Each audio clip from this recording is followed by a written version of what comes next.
As I'm sure you're probably already aware, the head of Instagram, Adam Mosseri, recently came out and said, but today I actually want to talk a bit more about video. And I want to start by saying we're no longer a photo sharing app or a square photo sharing app. Naturally, this was met with a combination of skepticism, concern, and a level of panic among marketers and business owners alike that can only be compared to that horrible sinking feeling you get when you realize there's snakes on your plane.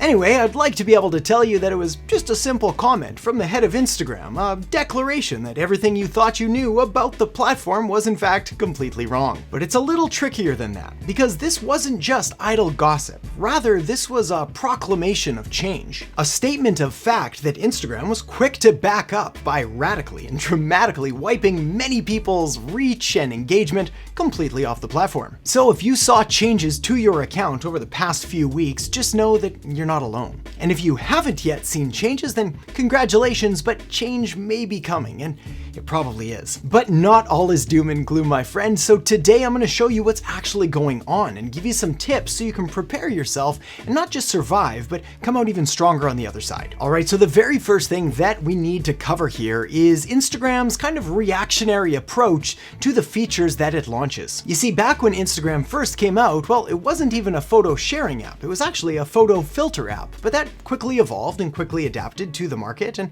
well, it became a photo sharing app that people knew and grew to love. Now, the Instagram feed kind of evolved or kind of changed into a quasi Facebook newsfeed copy type of thing, but a whole lot more picture oriented. But we're gonna give them a free pass on that one because Facebook owns Instagram, and so, you know, do what you want to do. But then the waters start to get a little bit murkier because they introduce stories, which, let's be honest, are a pretty blatant and obvious ripoff of Snapchat. Now, ethics aside, the reality is that the adoption or borrowing or implementation of stories, well, it cost billions of dollars to Snapchat's valuation and severely slowed their growth, but I mean, hey, I guess that's just business. Still though, stories were a success, so we'll give them a point for that one. Not content to just do that though, they also introduced IGTV, which is kind of a blatant ripoff of YouTube. I guess blatant ripoff is kind of cruel. Why don't we just say a copy or their own version? Yeah, that's nicer. Now, it could be argued, and probably quite compellingly, that IGTV never really took off, certainly nowhere near like YouTube. And in fact, on that note, it's kind of almost like Facebook Watch, which yes, is a thing, but a thing that not a whole lot of people know about. Certainly nowhere near in comparison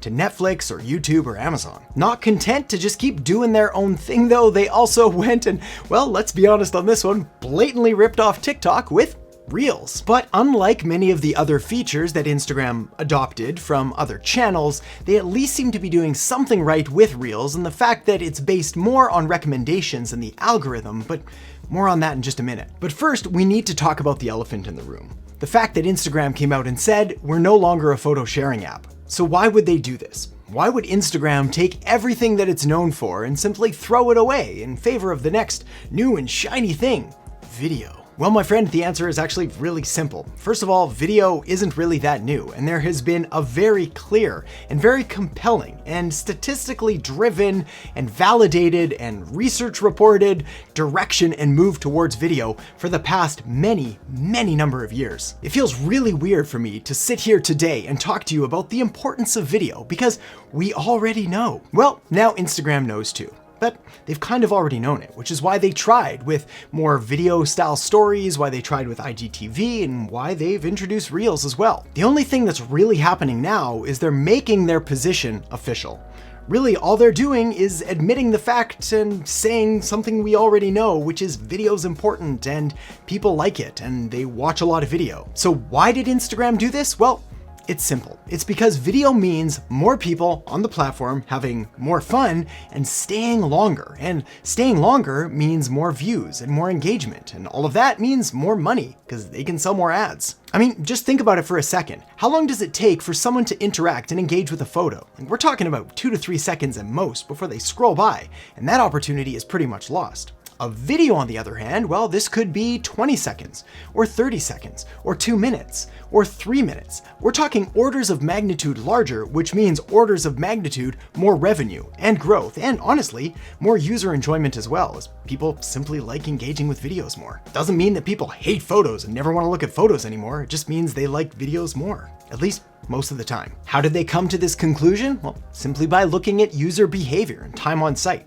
Every single social media network and platform has its own algorithm and has its own user signals that it uses to measure success and content quality and if people are actually enjoying it or not. For example, here on YouTube, the easiest thing you can do to help a video with the algorithm is simply to click the like button. You know, the like button down there. The platforms use these metrics to measure what's good, what's not, what people want more of, so they can serve them more, so they can keep them on the platform longer, so everybody's happier, everybody makes more money. Long story short, video keeps people on platforms longer, period. Anyway, this is one of the main reasons that they've said, hey, no more photos, we're doing all this. It's not that they're not going to support photos, at least for now, or text or anything like that. It's just that they're really pushing this new direction. They want people to do more reels. They want people to create more lives. And in fact, they're even experimenting with compensating people for going live by actually paying you to go live. Again, kind of feels like they're taking a bit of a page out of the YouTube monetization book, but hey, all good. The more people that are paid to create content,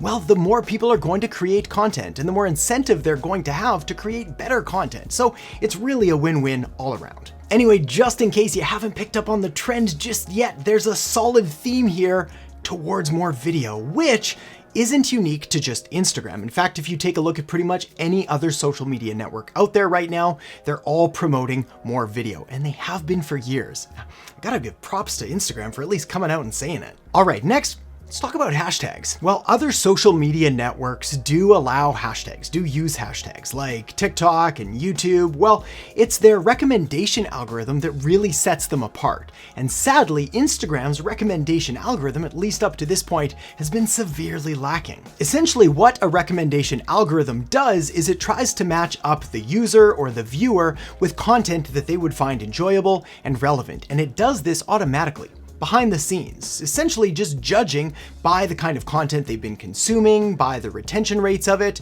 by how many people end up clicking the like button, you know, that kind of thing. Instagram, however, has kind of been lacking in this department, which is one of the biggest reasons that hashtags up until this point have been so incredibly important.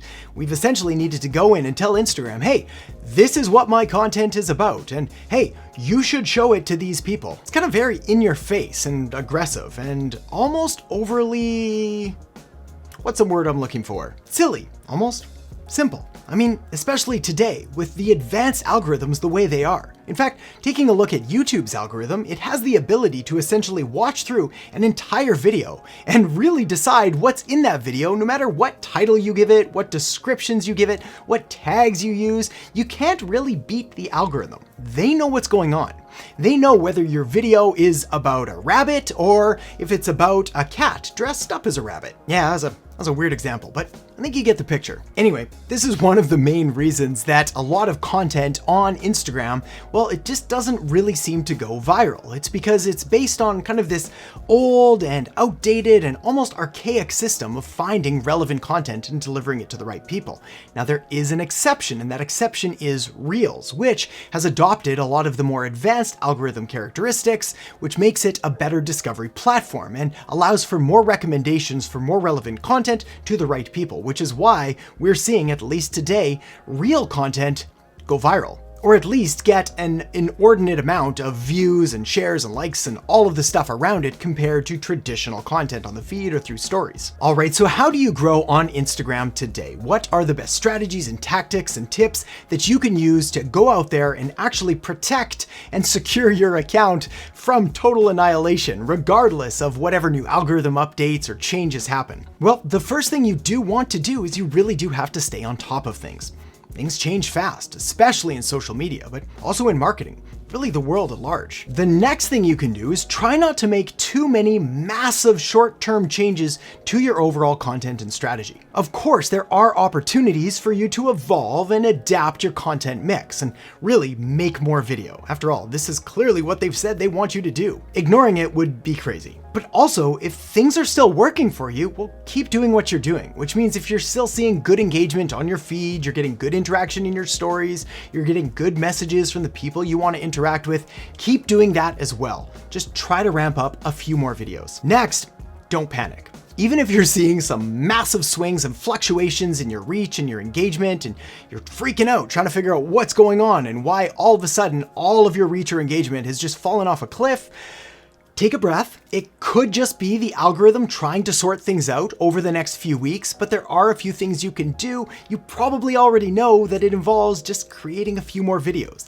at least for the next few weeks, and seeing if that kind of revamps the algorithm, at least for you. Also, if you're all in on Instagram right now, this is your core marketing platform, your main social media platform, well, it's probably never been a better time to diversify. Start looking at other platforms, whether it's YouTube or Facebook or LinkedIn or TikTok or Snapchat, wherever it is that your ideal market, that your ideal audience is present and active. That's really the key. There's no point going to a new or fancy or shiny social media site just because everyone thinks it's great if none of the people you actually want to reach aren't there. And of course, as always, probably the single most important thing you could do is try to build up your own controllable marketing assets. Ideally, your email list, because you have control over it, you have ownership of it, it doesn't matter what happens with algorithms, you'll always be able to engage and interact with your audience. All right, so with all that said, the next thing you're going to want to do is check out the video I have linked up right here on Digital Marketing 101, which will help make sure you've got all the pieces in place to set you up for the future. So